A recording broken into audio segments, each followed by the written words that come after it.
बिस्मिल्लाहिर्रहमानिर्रहीम। अस्सलाम वालेकुम नाज़रीन, मैं हूं आसिम नसीर और आप देख रहे हैं हमारा यूट्यूब चैनल आसिम सीरीज। नाज़रीन, मेरे साथ मौजूद है मशहूर और मारूफ एस्ट्रोलॉजर, बिजनेस कंसल्टेंट और इस्लामिक स्कॉलर मोहम्मद उसामा अली, जिनका व्हाट्सएप नंबर हमारी स्क्रीन पर मौजूद है। अगर आपको रब्ता करना है तो नीचे दिए गए नंबर पर रब्ता कर सकते हैं। इसके अलावा जिसने अभी तक हमारे चैनल को सब्सक्राइब नहीं किया तो बराए मेहरबानी हमारे चैनल को सब्सक्राइब भी कर दें। अस्सलाम वालेकुम उसामा साहब, क्या हाल है, कैसे हैं आप? जी, वालेकुम अस्सलाम। मैं खैरियत से हूँ, आप सुनाएँ क्या हाल है? अल्लाह ताला का बड़ा करम है उसामा साहब। अच्छा उसामा साहब, आपने एक बहुत बड़ी पेशन गोई की थी, इलेक्शन के दिनों की बात है जब आपने कहा था कि इस्तीफे आएँगे और हमने देखा कि इस्तीफे आए भी। वो क्या अब सिलसिला इस्तीफों का रुक चुका है, लेकिन आपने उस वक़्त एक और पेशन गोई भी की थी कि अदलिया के अंदर आपको बहुत बड़ा एक तब्दीली, एक बहुत बड़ा आपको रिवॉल्यूशन नज़र आएगा, एक बहुत बड़ा कोई इस तरह का सिलसिला होगा और हो सकता है इस्तीफे भी आ सकते हैं। तो हमने देखा कि पिछले दिनों, अभी 2 दिन पहले की ही बात है कि 6 जजेस ने इस्लामाबाद हाई कोर्ट के एक खत लिखा है सुप्रीम जुडिशियल काउंसिल को और कहा गया है, उसमें बड़े संगीन इल्ज़ामात लगाए हैं कि हम पे दबाव डाला जाता है, फैसले लिखवाए जाते हैं। और ये उस बात की तायद करता है जब जस्टिस रिटायर्ड शौकत सिद्दीकी साहब ने वो खत लिखा था और उनको उस बात पे उसकी पादाश में हटा दिया गया था, उनको बस दस्तबरदार कर दिया गया था, बरतरफ कर दिया गया था। तो आपकी इस बात में तो बड़ा वज़न नज़र आ रहा है और आप तो जानते हैं कि आप हमारे साथ इस तरह के प्रोग्राम करते रहते हैं, आपने बड़ी पेशेनगोइयाँ की हैं, ये पेशेनगोई भी बड़ी दुरुस्त साबित हो रही है। अब आगे आप मंज़रनामा क्या बनता दिख रहे हैं? बिस्मिल्लाहिर्रहमानिर्रहीम, अल्लाहुम्मा सल्लि अला मोहम्मद व अला आले मोहम्मद। ये डेफ़िनेट आसिम साहब, जो जिस एंगल से मैं सारे मंज़र को कनेक्ट करके देख रहा था ना, उसमें ये भी एक पार्ट ऑफ जैसे कहते हैं ना कि गेम था, कि इसमें ऐसा नज़र आता है कि अदलिया का अगर हम जस्टिस का साल मानते, मकाफ़ात का मानते, तो फिर अदलिया को भी कुछ न कुछ हिल-जुल तो दिखानी थी उसको। तो वो तब भी मुमकिन थी कि जब कुछ जजेस स्टैंड लेते, और उन स्टैंड के पीछे आपको याद है, मैं अमूमन कहता था कि हो सकता है वुकला प्रवोक हो जाएँ, और ये शायद अब वो नुकता आ गया। मुझे ये इलेक्शन से पहले नज़र आ रहा था, लेकिन इलेक्शन से पहले ये नहीं हुआ, तो अब इसका मुझे लगता है कि ये सीन क्रिएट हो सकता है। और जो इस्तीफे हैं वो तो अभी चलेंगे, इस्तीफे तो आएँगे, अभी तो अप्रैल जैसे कहते हैं आया नहीं। ये अप्रैल में इसने अपनी हर चीज़ ने अपनी पीक पे जाना है, और इसमें ये जितने भी आप याद होगा, मैं अमूमन कह रहा था कि हर महकमे, हर उस तरफ से ये सब निकलेगा। ये सिर्फ़ इधर की बात नहीं है।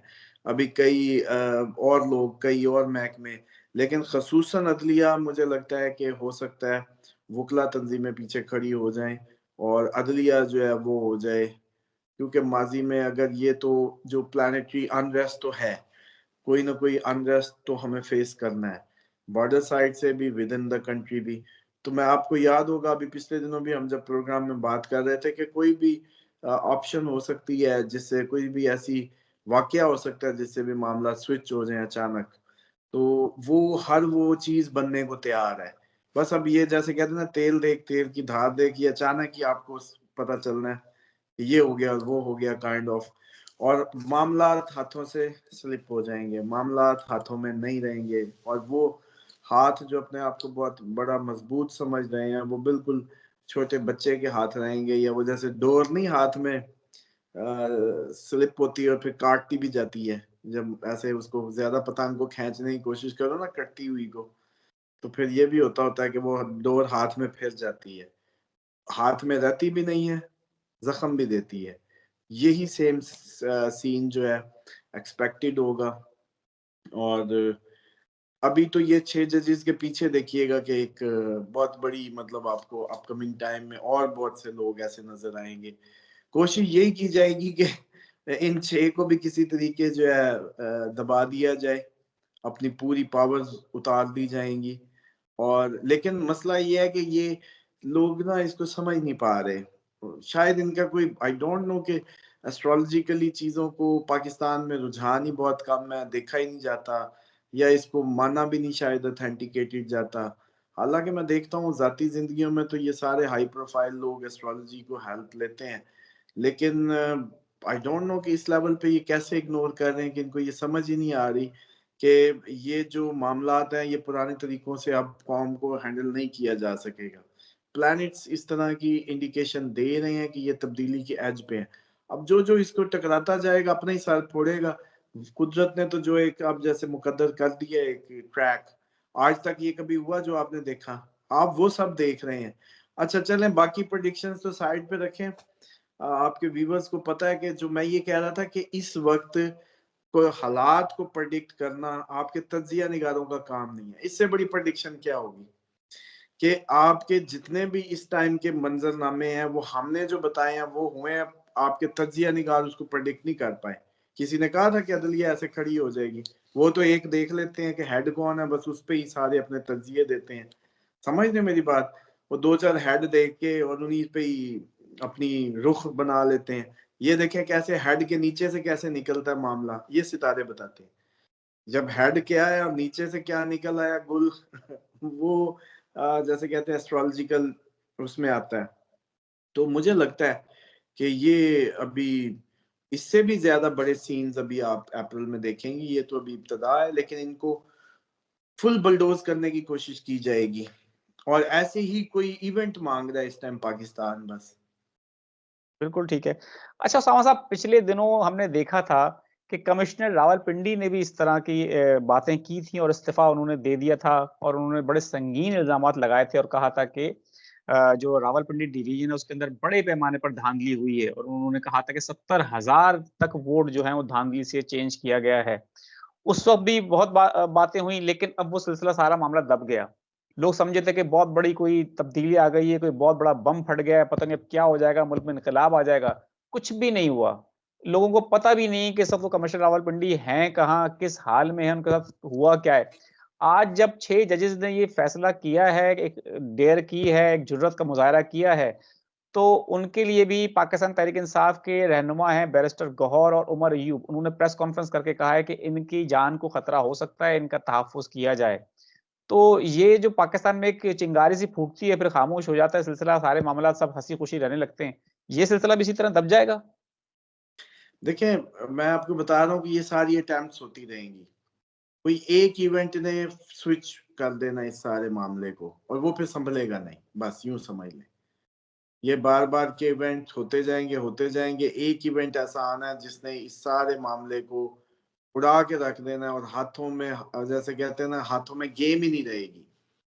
तो इसलिए बड़ा इम्पोर्टेंट है इन सारी चीज़ों को समझना कि हिकमत से इसको टैली किया जाए, लोगों के ज़हनों को जैसे मतलब इस तरह से पता नहीं है किस तरह से मुल्क को किस तरफ लेके जाना चाह रहे हैं और इनको कोई पता नहीं, आई डोंट नो कि इनकी समझ-बूझ अब इतनी कम तो नहीं हो सकती या सितारों ने मत मार दी है कि हालात बनने हैं तो ये बहाने ही दिए चले जा रहे हैं, बहाने ही दिए चले जा रहे हैं कि वो हमारी प्रेडिक्शंस बस ठीक करने का इरादा कर लिया जैसे इन्होंने, और तो कोई बात नहीं है। वरना यार कुछ दिखा के कुछ करके कुछ कितने हम लोग हुआ करते थे, कितना अरसा ये फैसिनेशंस में रहे हैं। यही लोग जो पीटीआई के फॉलोअर हैं, कभी काफ लीग के होते थे, कभी ये मुशर्रफ साहब के होते थे। तो देखिए आज मतलब तो ये इनको तो कभी इधर कभी उधर किया जाता रहा है। कुछ नए हैं जो खान साहब की अपनी स्ट्रगल का नतीजा है, जो नॉन पॉलिटिकल थे लोग जो पहली दफा एंगेज हुए। लेकिन हमेशा इनको मैनूवर किया जाता रहा, काफ लीग कभी पीटीआई।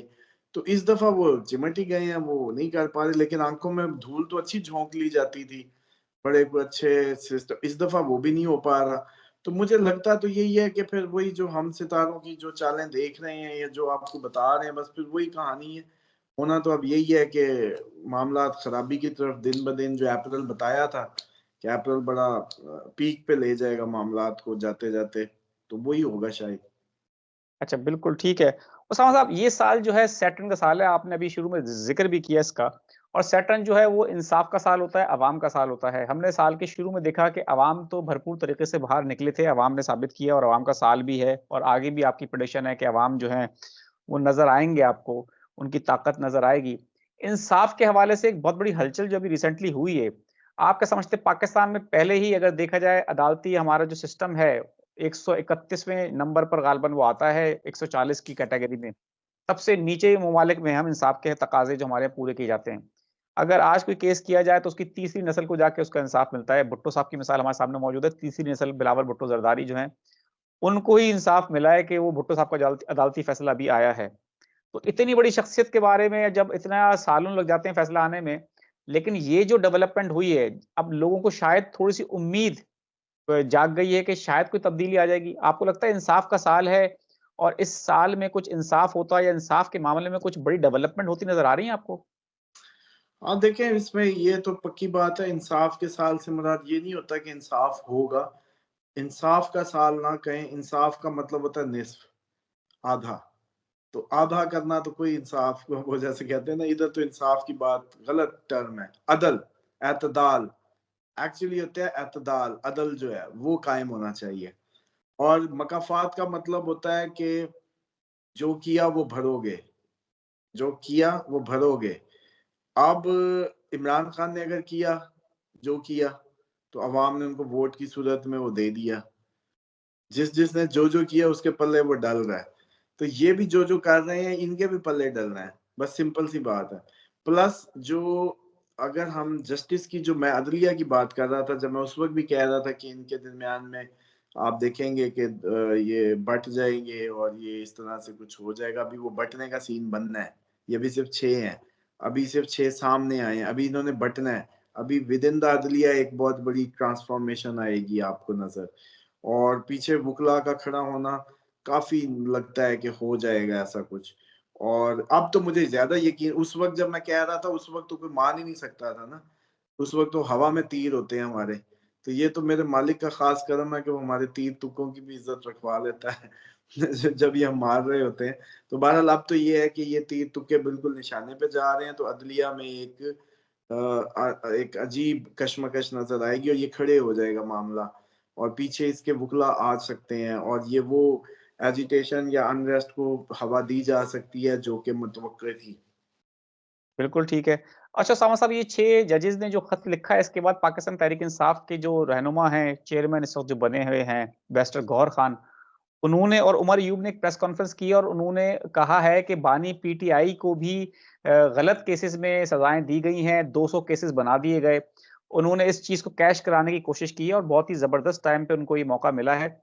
उन्होंने कहा है कि फ़ौरन रिहाई उनकी इमरान खान साहब की रिहाई जो है उसके अहकामात जारी किए जाएँ और हम इस सारे मामले को पार्लिमान में लेके जाएँगे। आपको लगता है कि ये जो खत का मामला है, इससे दबाव डल सकता है और खान साहब की रिहाई में कोई मस्बत पेशरफ हो सकती है? आसिम साहब, इस दफ़ा ना जान छूटनी है हमारी। अब मेरे से ना सही-सही सुन लें। इस दफ़ा हमारी जान छूटनी है और जान छूटने के लिए बहुत ज़रूरी है कि सिस्टम अपनी सारी कोशिशें कर ले। एक दफ़ा जो हो सकता है ना ये कर लें। फिर जब मुँह की वापस आनी है ना, तो जान छूट चुकी होगी हमारी।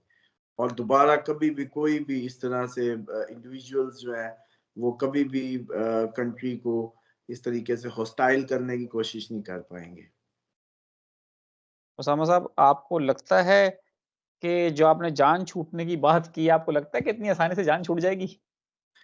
आसानी से तो नहीं छूटेगी, इसीलिए तो कह रहा हूँ कि जैसे अब आपने नक्शा पेश किया ना कि इमरान खान ये प्रेस कॉन्फ्रेंस कर देंगे, ये थोड़ा-सा ये हो गया, वो इमरान खान को रिहा करके भेज देंगे। मतलब ये तो बड़ा आइडियली वो है। अच्छा, अगर ये इमरान खान अभी रिहा हो जाते हैं मिसाल के तौर पे, जो चांसेस भी 20 अप्रैल से पहले रिलोकेशन के बहरहाल ज़िक्र किया चांसेस हैं। तो खान साहब अगर रिहा हो जाते हैं और सारा कुछ एक वो जो एक नर्व्स पे सब तारी है वो नीचे डाउन हो जाए, तो फिर वो जैसे कहते हैं जान छूटने वाला माहौल तो उस तरीके से नहीं बनता। ये तो अभी अपनी एक्सट्रीम पे चीज़ों को लेके जाएँगे और हमेशा के लिए हमारी जान छूटेगी, बस ये इंतज़ार करें। और ये इसमें कोई ऐसी बात नहीं है, आपको पता ही है कि हमारे तीर-तुक्के ठीक लग रहे हैं, अल्लाह ख़ैर करे ये भी लगेगा इस दफ़ा। जान छूटेगी, छूटेगी। और उसकी बस ये है कि जो आपने कहा आसानी से, इतने प्यार से पूछा है, आसानी से नहीं होगी। डेफ़िनेटली अप्रैल एक टफ़ मंथ है, इसके जैसे मनाज़िर और इसकी जो ताबनाकियाँ हैं वो अच्छे भलों से बर्दाश्त नहीं होंगी। लेट्स सी, इसको देखें। और इतना सौखा नहीं है यार, इतना मतलब यूँ भी नहीं ना, आप तो सिस्टम या कुदरत है ही कोई नहीं, ऐसे मुझे तो महसूस होने लग गया है, जब हम ये सब देखते हैं, अपना इर्द-गिर्द या लोगों की हालत या बातें, मतलब जैसे ये कोई दैरियों का मुल्क हो जिनका खुदा पे कोई अकीदा ही नहीं है। ये मुल्क ऐसी स्टेट है जिसमें कोई खुदा का नाम लेवा नहीं है, कोई इधर फरियाद की फरियाद नहीं। चलो 1-2 कोई होंगे, कोई 10-15, कोई 20-25, 26 करोड़ है यार, इसके कोई तो सजदा ऐसा मार ही देता होगा कि अल्लाह कबूल कर ले, कोई तो दुआ ऐसी किसी दुखी के दिल से निकल ही गई होगी। ऐसे कैसे हो सकता है कि या तो फिर ये हमारे अकीदे का ही चैलेंज हो जाना, मैं इस दफा आपको बता दूं। फिर ये बहुत से लोग एथीस्ट हो सकते हैं पाकिस्तान में कि इतना जुल्म, इतना बर्बरियत, इतना सब, और बस सब दांत निकालते निकल जाएंगे घरों को, ऐसे कैसे होगा? ऐसा नहीं हो सकता होता। देखिए, एस्ट्रोलॉजिकली लोग अमूमन बात करते हैं तो मुझे ये कहने लगते हैं, कई दफा मैंने कमेंट्स में भी देखा, ये अपने आप को खुदा समझता है। भाई एक प्रेडिक्शन ठीक हो जाए वो भी हमारे गले अजाब बनता है, अगर हम कॉन्फिडेंटली कोई बात कर लें वो भी हमारे गले अजाब बनता है।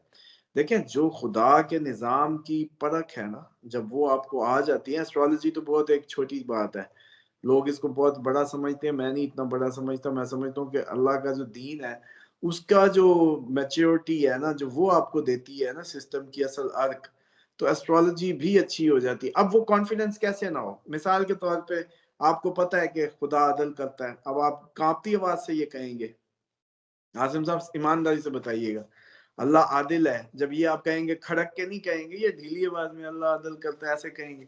अब बात यह है कि जब आप पूरे सिस्टम की उसको देख रहे हैं कि मुझे रिलीजियस एस्पेक्ट भी नजर आ रहे हैं, रूहानी वो मामलात की भी नजर आ रहे हैं मामलात, इधर से एस्ट्रोलॉजी भी मुझे पूरी वो स्पोर्टिव कैलकुलेशंस दे रही है, तो फिर मैं कैसे नहीं कॉन्फिडेंटली बात करूंगा? वो वजह मुझे बता दें भला। और फिर उस कॉन्फिडेंस का नतीजा देखें। चले बताएं, ये जजेस वाला किसी ने पाकिस्तान में किया हो कोई? ये अमूमन मजाक करने लग जाते हैं, कई दफा मैं देख रहा तो दो चार को खींच दिया मैंने उस पे कमेंट्स में, तो वो अब हर वीडियो पे नीचे कमेंट कॉपी पेस्ट मार मार के ना आ रहे होते हैं। तो जी इंडियन एस्ट्रोलॉजर, हालांकि हमारे पास तो टाइम ही नहीं है भाई अपने क्लाइंट या आप लोगों को वीडियोस दे के पूरे हो जाएं। तो अब सिर्फ जो ये प्रेडिक्शन की वीडियो निकालें, जब कहा था कि अदलिया में रिफ्ट आएगी, अदलिया में भी आपको ये सब मिलेगा, जो कि ये 6 जजेस ने इब्तदा कर दी, अभी आप आगे देखेंगे मामला। लेकिन इस तरह की तो आपके पाकिस्तान क्या, इंडियन क्या, किसी ने भी नहीं बताया था आपको कि ये अदलिया के, मैं तो एक एक महकमा स्पेसिफिकली आपको बताया।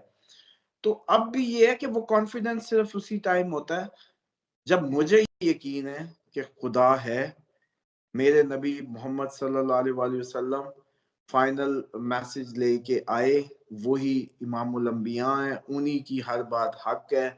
जब मैं वो निशानियां चीजें उनके बताए हुए जो वो मामलात हैं उनको देख के जब हम एस्ट्रोलॉजिकली देखते हैं, तो हमारी आवाज में खुद ब खुद कॉन्फिडेंस आ जाता है, और उसी कॉन्फिडेंस की बुनियाद पे अब तक की गई प्रेडिक्शन माशाल्लाह दुरुस्त होती जा रही है। आगे भी जो ये कहा है ना जान छूटेगी, आप देखेंगे जान छूटेगी, क्योंकि जान, मेरी दलील ये है कि जान ऐसे नहीं छूटनी थी अगर ये सब अच्छा अच्छा हो जाता। जान छूटने के लिए बहुत जरूरी है हालात का फुल खराब हो जाना। बिल्कुल ठीक है। बहुत-बहुत शुक्रिया सामा साहब, हमें वक़्त देने के लिए। नाज़रीन, अगर आपको हमारी आज की वीडियो पसंद आई है तो इसे लाइक करें, सब्सक्राइब करें हमारे चैनल को और शेयर करें हमारी वीडियो को अपने दोस्तों के साथ। आखिर हमारा वही पैगाम है, मुस्कुराएँ, प्यार बाँटें और अपने आस-पास के लोगों का ख़्याल रखें। खुदा हाफ़िज़।